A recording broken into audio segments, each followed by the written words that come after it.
Hello guys, I am Chinki और आज मैं आपके लिए लेकर आई हूँ आपके चैप्टर 4 की, जिसका नाम है सत्ता के वैकल्पिक केंद्र। इसकी वीडियो आज हम इस चैप्टर के बारे में डिस्कस करने वाले हैं। इससे पहले हम अपने एक चैप्टर को ख़त्म कर चुके हैं जिसका नाम है दो ध्रुवीयता का अंक, और आज हम अपना नेक्स्ट चैप्टर यानी कि 4th चैप्टर स्टार्ट करने वाले हैं। इस वीडियो में हम आपको 3 यूनियंस के बारे में पढ़ाने वाले हैं। जो पहला है यूरोपीय संघ, आसियान और सार्क।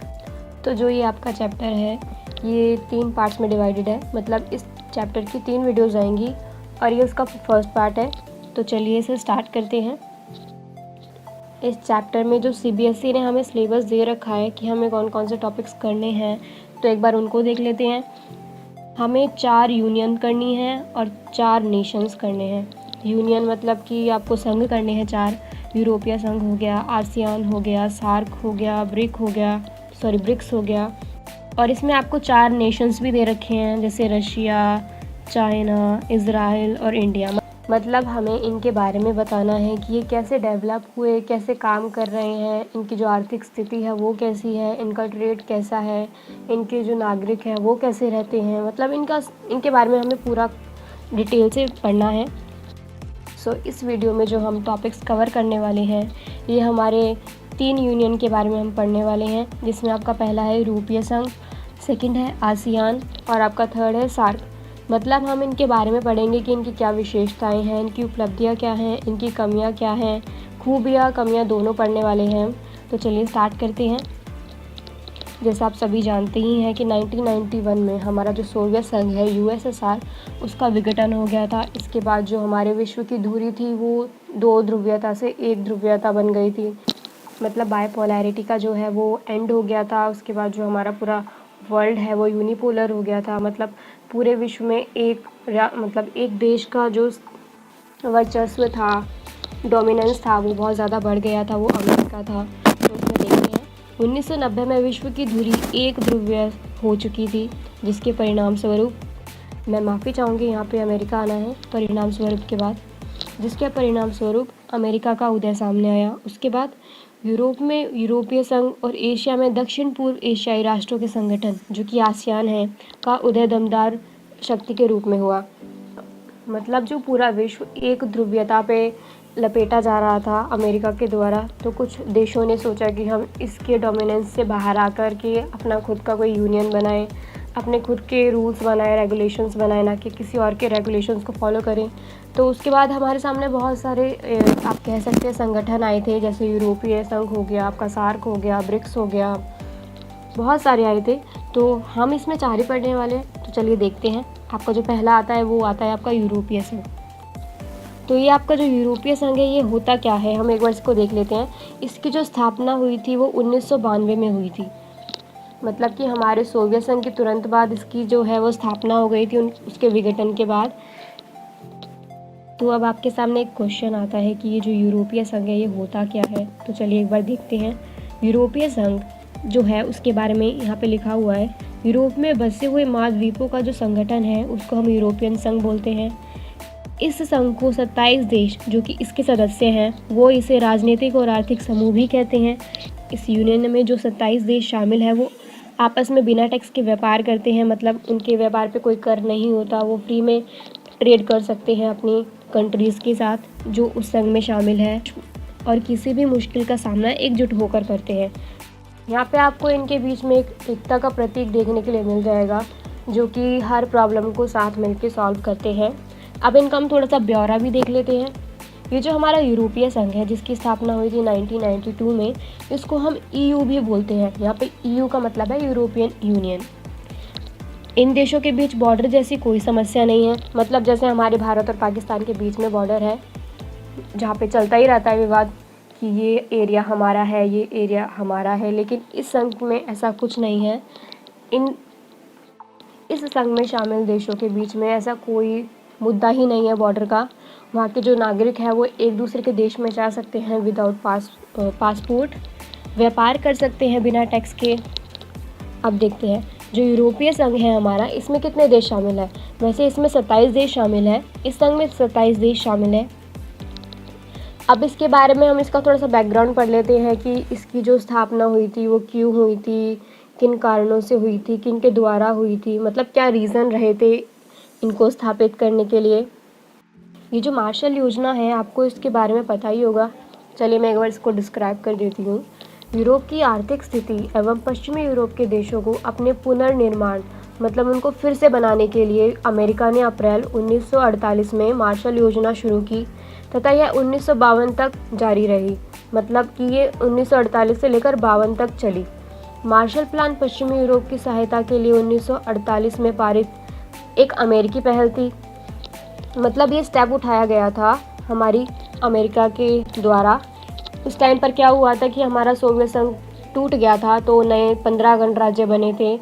वो इतने डेवलप नहीं थे उस टाइम पे, उनको कहीं ना कहीं थोड़ा बहुत तो हेल्प चाहिए ही था अपने आप को डेवलप करने के लिए, तो अमेरिका ने उनको हेल्प किया था और ये मार्शल योजना लाई थी, जिसमें संयुक्त राज्य अमेरिका ने $12 बिलियन, आप समझ सकते हो $12 बिलियन अकेले अमेरिका ने दिए थे। मतलब कि $12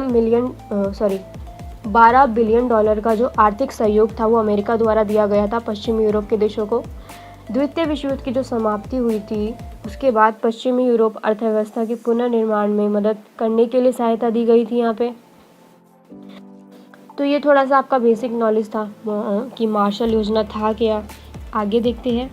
इस योजना के अंतर्गत अमेरिका ने यूरोप के देशों की जो अर्थव्यवस्था है उसको फिर से पुनर्स्थापित या फिर उनके पुनर्गठन के लिए अत्यधिक मदद की थी।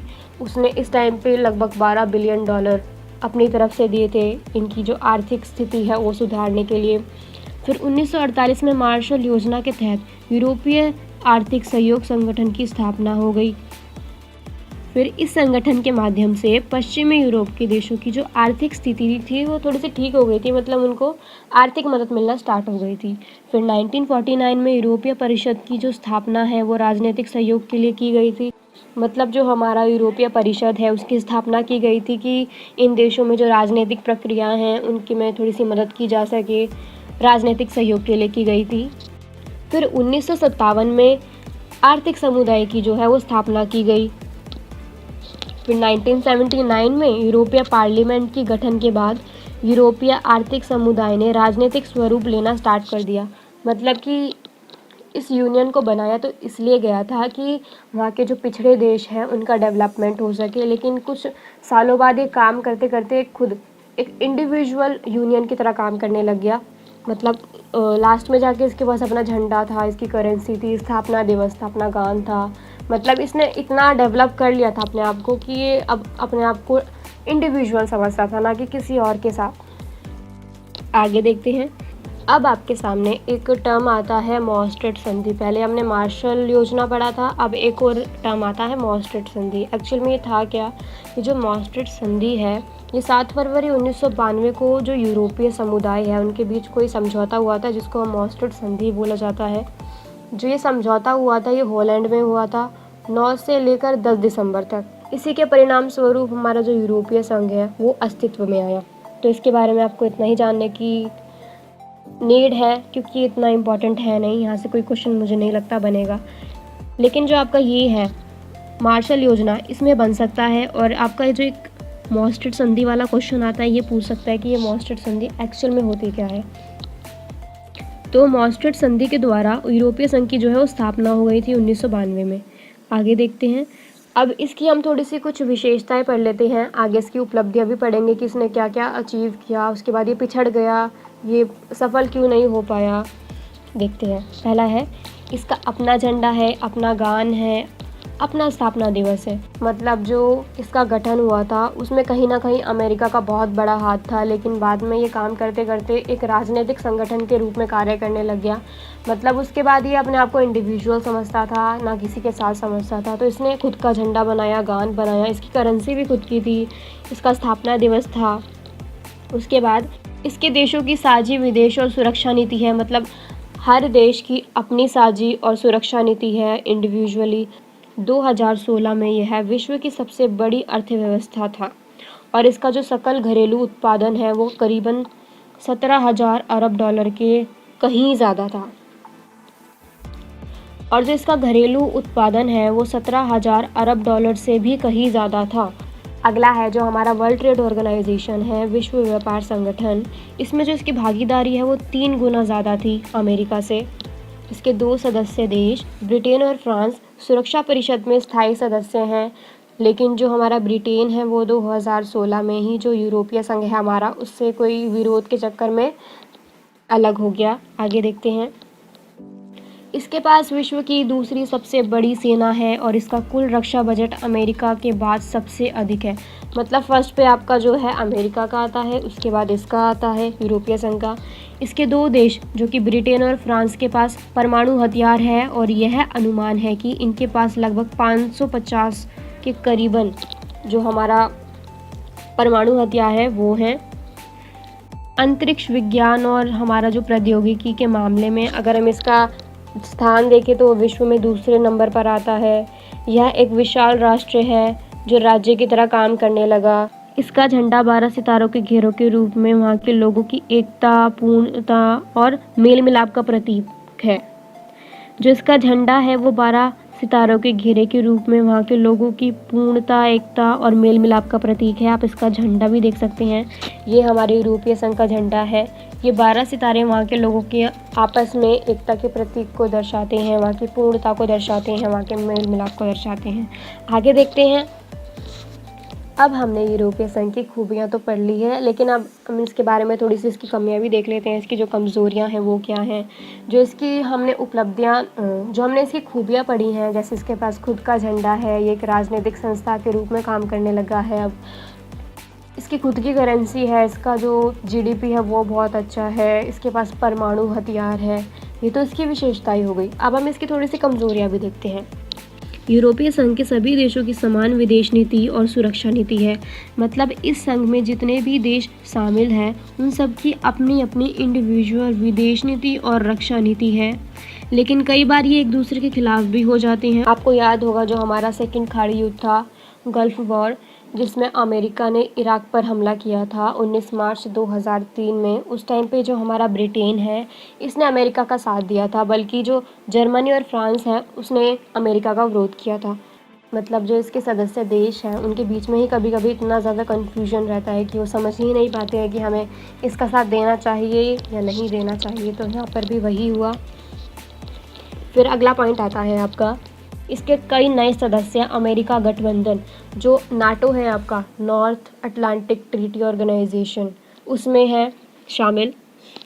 यूरोप के कुछ हिस्सों में यूरो को लागू करने के कार्यक्रम को लेकर नाराज़गी है। मतलब जो हमारा यूरोपीय संघ है वो ये बोलता है कि अगर हम सब एक संगठन में रहते हैं तो हमें मुद्रा भी एक ही इस्तेमाल करनी चाहिए। लेकिन जो वहाँ का स्वीडन और डेनमार्क है उसने इसकी जो मुद्रा है यूरो उसको मानने से इनकार कर दिया। डेनमार्क और स्वीडन ने मॉस्ट्रिट संधि और साझी यूरोपीय मुद्रा यूरो को मानने से इनकार कर दिया, उसका विरोध किया, जैसे मैंने आपको बताया। फिर 2003 में जो यूरोपीय संघ की साझा संविधान बनाने की कोशिश थी वो नाकामयाब रही। मतलब ये इतना ज़्यादा अपने आप को डेवलप समझ रहा है कि मैं इतना इंडिविजुअल हूँ, इतना सेल्फ डिपेंडेंट हूँ कि मैं खुद का झंडा बना चुका हूँ, खुद का गान बना चुका हूँ, मुद्रा भी मेरी खुद की है, तो क्यों ना मैं संविधान भी बना लूँ। लेकिन संविधान ये नहीं बना पाया क्योंकि जो इसके सदस्य देश हैं उनके बीच में ही कोई मेल मिलाप जैसा कुछ दिखता नहीं। आगे देखते हैं। सो नेक्स्ट आपका आता है आसियान। पहला हमारा था यूरोपीय संघ जिसको हम पढ़ चुके हैं। अब हम पढ़ने वाले हैं आसियान। आप इसका झंडा देख सकते हैं जिसमें 10 धान की बालियां हैं जिनको एक दूसरे के साथ बांधा हुआ है, जो कि एकता का प्रतीक है। हम इसी के बारे में पढ़ने वाले हैं, तो चलिए देखते हैं। आसियान क्या है। जो आसियान है हमारा, उसका फुल फॉर्म है association of south east Asian Nations. जो हमारे एशिया के दक्षिण और पूर्व में स्थापित देश है, ये उन देशों का एक संगठन है। इसके बारे में पढ़ लेते हैं।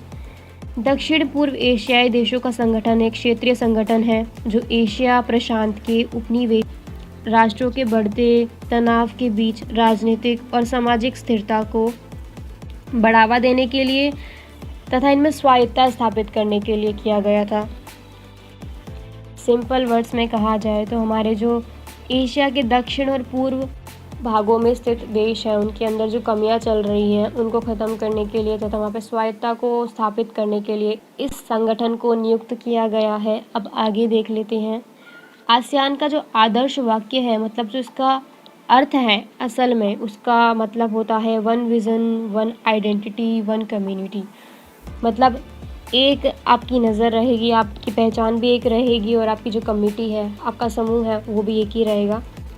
8 अगस्त को आसियान दिवस के रूप में मनाया जाता है और जो आसियान का सचिवालय है वो इंडोनेशिया की राजधानी जकार्ता में है। ये थोड़ी सी बेसिक नॉलेज थी जो आपको 1 मार्क में देखने के लिए मिल सकती हैं।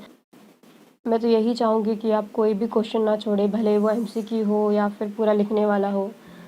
नंबर आपके कहीं भी नहीं जाने चाहिए, तो आप छोटे क्वेश्चंस को भी ध्यान रखिए। आप इसका स्क्रीनशॉट ले सकते हैं। आगे देखते हैं। हमारा जो ये आसियान संगठन है इसमें लगभग 10 देश शामिल हैं, 10 देश। तो हम एक बार इनके नाम देख लेते हैं। पहला आपका इंडोनेशिया, मलेशिया, फिलीपींस, सिंगापुर और थाईलैंड। आगे देखते हैं ब्रुनई, वियतनाम, लाओस, म्यांमार और कंबोडिया। मतलब ये जो 10 देश हैं वो इस संघ के सदस्य हैं। अब आगे और देखते हैं। अब हम पढ़ने वाले हैं जो हमारा आसियान संगठन है इसने क्या अचीव किया है, इसकी उत्पत्ति कैसे हुई, मतलब ये बना कैसे, फॉर्मेशन ऑफ आसियान, वो देखने वाले हैं हम। फिर देखते हैं आगे आसियान घोषणा पत्र यानी कि बैंकॉक घोषणा पत्र पर संस्थापक राष्ट्रों द्वारा हस्ताक्षर करने के बाद जो हमारा आसियान है इसकी स्थापना हुई। हमारे आसियान के जो संस्थापक देश है उनकी संख्या 5 है। हम उनके नाम भी देख लेते हैं। पहला आपका इंडोनेशिया है, मलेशिया है, फिलीपींस है, सिंगापुर है और थाईलैंड है। आगे देखते हैं।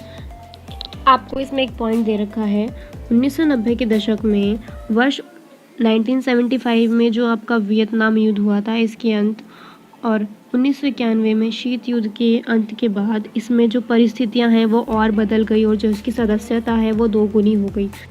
मतलब कि जब ये 2 घटनाएं हुई, आपका वियतनाम युद्ध और शीत युद्ध का अंत, उस टाइम पे कुछ ऐसे देश थे जो चाहते थे कि इस संघ में शामिल हो जाए, तो जो इसकी सदस्यता थी वो बढ़ गई, उसकी जो वृद्धि है वो 2 गुनी हो गई।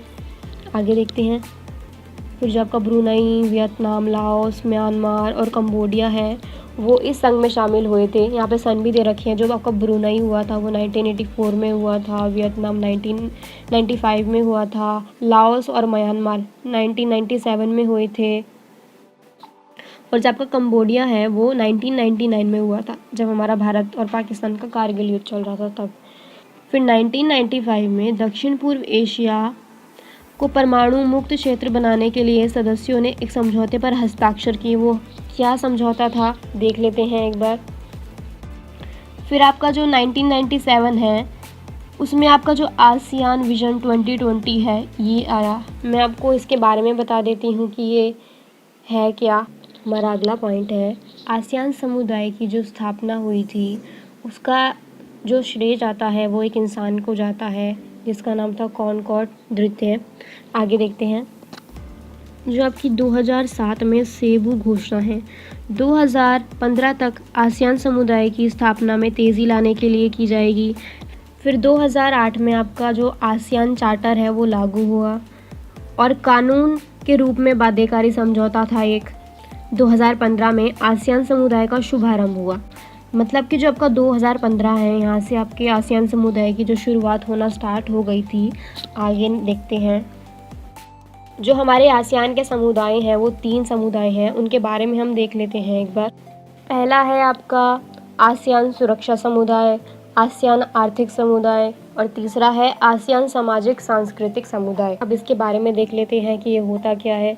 जो आपका पहला आता है आसियान सुरक्षा समुदाय, इसकी पहली प्राथमिकता है जो कि हमारे सदस्य देश हैं उनके बीच के विवादों को ख़त्म करना और हस्तक्षेप की नीति को बढ़ावा देना। मतलब अगर आपके बीच में कोई लड़ाई वगैरह हो जाए तो आप बल का प्रयोग ना करके बातचीत की जो नीति है उसको प्राथमिकता देंगे, शांति सहयोग को बढ़ावा देंगे। तो ये आपका जो पहला समुदाय था ये इसकी कुछ प्राथमिकताएं थी। सेकंड वाला देखते हैं आसियान आर्थिक समुदाय। इसमें क्या था, जो आपका साझा बाजार और मुक्त व्यापार था उसको बढ़ावा दिया गया था और इसका जो सेकंड कार्य था वो था कि हमारा जो आर्थिक विवाद वगैरह होता है उसको सुलझाना। ठीक है। और जो आपका थर्ड आता है आसियान सामाजिक सांस्कृतिक समुदाय, इसका जो कार्य था वो ये था कि जो आसियान देश के जो सामाजिक और सांस्कृतिक विकास है उसको बढ़ावा दिया जाएगा। तो ये कुछ आपके 3 स्तंभ थे जिनकी प्राथमिकताएं मैंने आपको बताई। अब आगे देखते हैं। अब हम इसके उद्देश्य देख लेते हैं। दक्षिण पूर्व एशियाई देशों में समृद्ध और शांतिपूर्ण समुदाय के लिए आर्थिक विकास, सामाजिक प्रगति तथा सांस्कृतिक विकास में तेजी लाने के लिए। नेक्स्ट है न्याय और कानून के शासन के लिए सम्मान तथा संयुक्त राष्ट्र चार्टर के सिद्धांतों के पालन के माध्यम से क्षेत्रीय शांति और स्थिरता को बढ़ावा दिया जाएगा।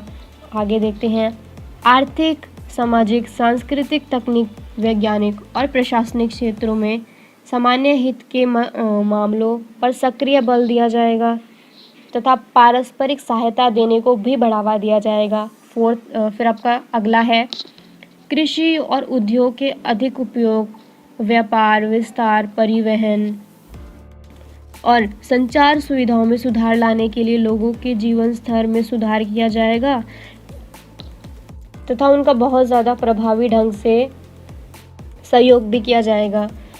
तो ये आपके कुछ उद्देश्य थे हमारे आसियान संगठन के। आगे देखते हैं दक्षिण पूर्व एशियाई अध्ययन को बढ़ावा देने के लिए मौजूदा अंतर्राष्ट्रीय और क्षेत्रीय संगठनों के साथ घनिष्ठ और लाभप्रद सहयोग बनाए रखने के लिए ये उद्देश्य है हमारे आसियान के। तो ये कुछ उद्देश्य थे जो मैंने आपको बताए। अगर मैं आपको एकदम छोटे वर्ड्स में बताऊं कि इसके उद्देश्य क्या क्या हो सकते हैं, ये हमने पढ़े लेकिन ये थोड़े से बड़े हैं, हम थोड़ा सा शॉर्ट में देखते हैं। तो देखिए आर्थिक विकास तेज करने के लिए, सामाजिक और सांस्कृतिक विकास करने के लिए, कानून और शासन को सुधारना, संयुक्त राष्ट्र के कायदों पर आधारित क्षेत्रीय शांति और स्वायत्व को बढ़ावा देना, ये कुछ हमारे उद्देश्य हो सकते हैं। हो नहीं सकते, ये उद्देश्य हैं हमारे आसियान संगठन के। अब आगे देख लेते हैं, ये मैंने आपको बता ही दिए हैं। अब एक क्वेश्चन आता है आपके सामने कि जो आसियान क्षेत्रीय संगठन है इसकी स्थापना कब हुई थी, ये क्या है, इसके बारे में देख लेते हैं। जो हमारा आसियान क्षेत्रीय संगठन है, जो हमारा आसियान क्षेत्रीय मंच की स्थापना है वो 1993 में हुई। जो इसकी पहली बैठक हुई थी वो 1994 में हुई थी। जो आसियान क्षेत्रीय मंच में सदस्य हैं वो 27 देश हैं। इनमें आसियान के 10 देश, 10 संवाद सहयोगी देश और 7 अन्य राष्ट्र शामिल हैं। और जो हमारा आसियान है, आसियान क्षेत्रीय मंच की शुरुआत शीत युद्ध के खात्मे के तुरंत बाद हुई थी। इसमें वो सभी देश शामिल हैं जो आसियान से संवाद कर रहे थे। जो हमारा आसियान क्षेत्रीय मंच है, जो इसकी स्थापना की शुरुआत हो चुकी थी, वो कहीं ना कहीं शीत युद्ध के बाद शुरू हो गई थी। उसके बाद क्या हुआ था कि जो इस क्षेत्र में लोग आए थे वो लोग आए थे जो आसियान से बातें वगैरह करना चाहते थे।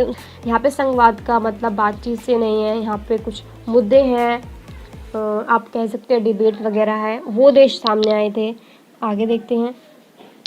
तो हम अपने 2 संगठनों के बारे में पढ़ चुके हैं। जो आपका पहला था वो यूरोपीय संघ था, जिसकी हमने स्थापना पढ़ी थी, उसकी उपलब्धियाँ पढ़ी थी, उसकी कमज़ोरियाँ, उसकी खामियाँ, उसने क्या अचीव किया, उसकी उत्पत्ति कैसे हुई, वो सब हमने पढ़ा था। लेकिन फिर आपका जो सेकंड यूनियन था वो था आपका आसियान, उसके बारे में हमने पढ़ा। और जब आपका थर्ड आता है सार्क, अब हम इसके बारे में पढ़ने वाले कि ये क्या था, इसकी उत्पत्ति क्या थी, मतलब इसकी उपलब्धियाँ क्या थी, इसकी उत्पत्ति कैसी हुई, ये क्या काम करता है, इसमें कितने देश शामिल हैं, वो देशों की जो आर्थिक नीति है वो कैसी है, वो सब हम देखने वाले हैं। तो चलिए स्टार्ट करते हैं।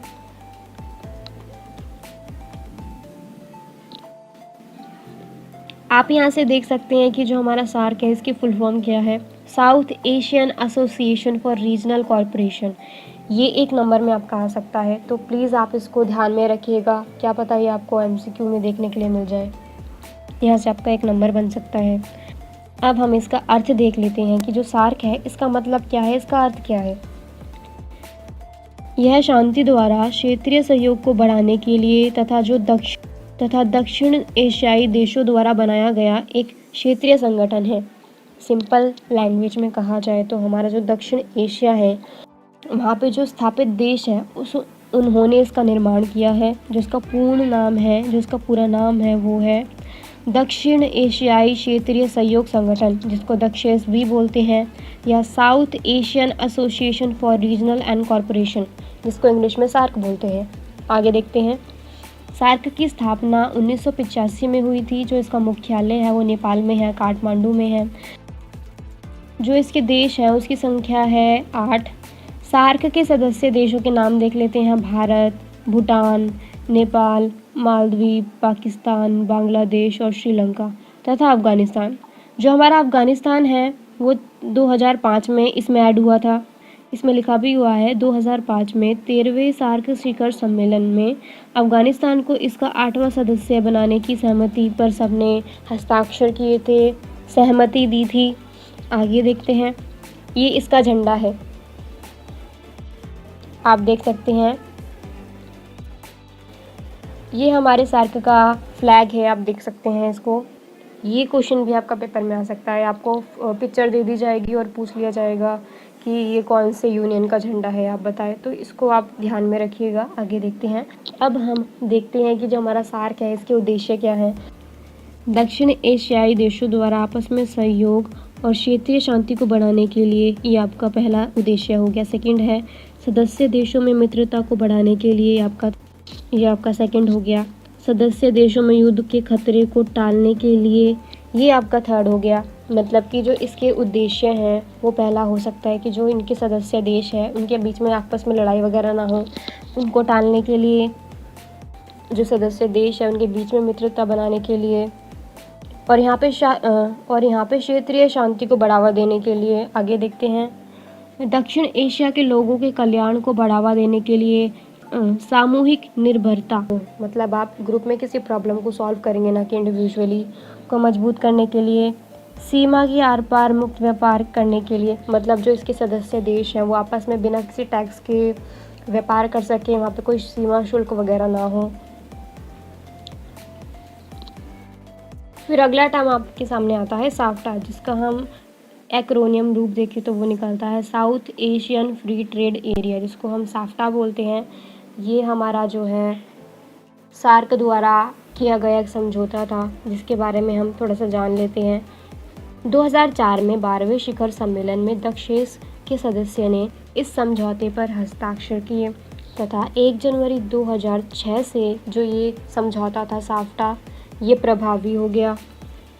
जो इसके उद्देश्य थे वो थे इस क्षेत्र में व्यापारी संबंधी बाधाओं को दूर करना, मतलब कि अगर इस यूनियन में शामिल देश व्यापार करना चाहें एक दूसरे के साथ तो उनको कोई शुल्क नहीं देना पड़ेगा, कोई कर नहीं देना पड़ेगा।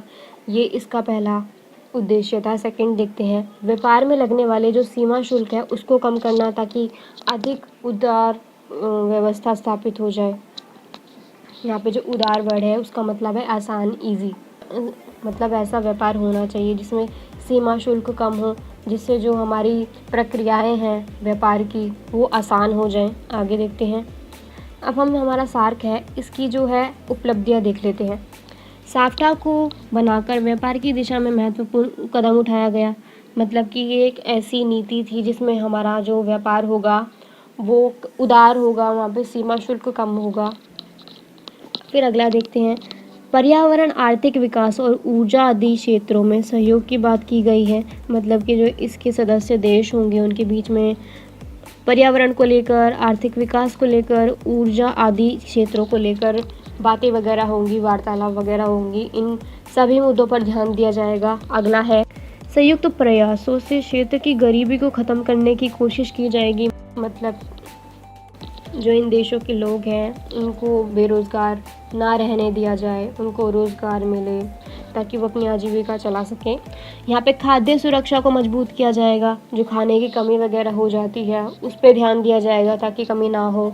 शैक्षणिक अवसर, मतलब कि जो एजुकेशन बेस्ड आपकी पॉलिसी वगैरह हैं वहाँ पे इनको लागू किया जाएगा, प्रयास किए जाएंगे ताकि और अच्छे हो जाएँ। आगे देखते हैं। अब हम कुछ सार्क की कमियां देख लेते हैं। हमने खूबियाँ तो इसकी पढ़ ली हैं कि इसने क्या क्या अचीव किया, ये किन बातों पे ध्यान दे रहा है, किन बिहाफ पे काम कर रहा है। अब हम इसकी थोड़ी सी कमियां देखते हैं। सदस्य देशों में विभेदों की जो मौजूदगी के कारण इससे ज़्यादा असफलता मिली है, मतलब जो इसके सदस्य देश हैं वो कहीं ना कहीं आपस में ही लड़ते रहते हैं, वहाँ पे प्राथमिकता दी जाती है।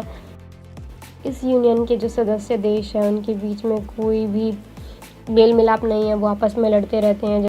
जैसे भारत और पाकिस्तान का आप देख ही सकते हैं कि वो लोग हमेशा लड़ते रहते हैं, उनके बीच में कोई एकता नहीं है, कोई दोस्ती नहीं है, कोई मित्रता नहीं है। अगला है, भारत और पाकिस्तान के बीच बढ़े तनाव और संघर्ष ने सार्क की संभावनाओं को गंभीर रूप से बाधित किया है। वही है कि जो भारत और पाकिस्तान है वो आपस में लड़ते रहते हैं, इनके बीच में मित्रता है नहीं, इसकी वजह से कहीं ना कहीं जो हमारा दक्षेश है वो कहीं डाउन जा रहा है। हमारा एक अगला पॉइंट है मुक्त व्यापार समझौता, जिसको साफ्टा कहा गया है, कि क्रियान्वयन को संतोषजनक नहीं माना जा रहा। मतलब कि जो इस फैसले को सभी देश नहीं मान रहे हैं। आप जानती हैं कि पाकिस्तान और भारत के बीच में कितनी दुश्मनी चलती है, तो इस दुश्मनी के चलते वो एक दूसरे से व्यापार तो नहीं करेंगे। सिंपल बात है कि ये इस नीति को भी फॉलो नहीं करेंगे, जो कि हमारे दक्षेश के लिए एक माइनस पॉइंट है। आगे देखते हैं। इसकी बैठकें प्रतिवर्ष आयोजित नहीं होती, मतलब रेगुलर बेस पे इनकी कोई मीटिंग वगैरह नहीं होते, इनका अधिवेशन वगैरह नहीं होता है। विभिन्न देशों के बीच वीज़ा से संबंधित मुद्दे मौजूद हैं।